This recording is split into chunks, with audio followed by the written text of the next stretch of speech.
续来看新北市长的选战，平面媒体公布上新的民调，侯友宜的支持度51.96%，林佳龙21.74%，双方是争差大约30个百分点。侯友宜是赢林佳龙赢过。林佳龙的阵营讲会继续来努力，伊嘛继续来发动攻势，质疑侯友宜警察大学朴素的学历。侯友宜针对着对手的指控，也是一贯的态度，讲市政优先，要带予城市有希望的未来。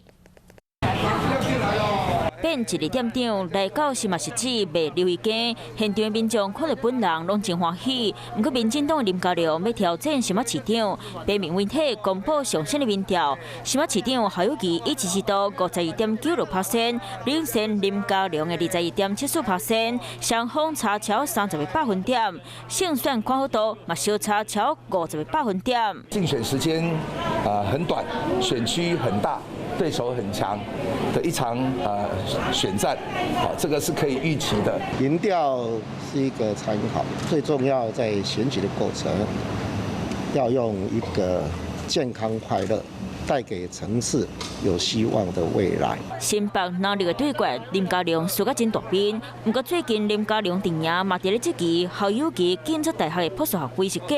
警察大学声明针对对手的指控，侯友宜的态度是市政优先。为什么去伪造这个声明？必须要对社会说明以及道歉。继续甲侯友宜学历的争议，最近涉连续表张浩炎的代志，互林赢倒段主持媒体人张玉库，人民希望答应会甲林佳龙斗3工，林佳龙安尼回应。寇姐是资深媒体人她也是很关注恩恩案，也是在她的监督之下，获得社会的重视。话讲甲真保守，就惊伫咧敏感的时阵，会叫外界讲和陈市长同款，要甲伊切割。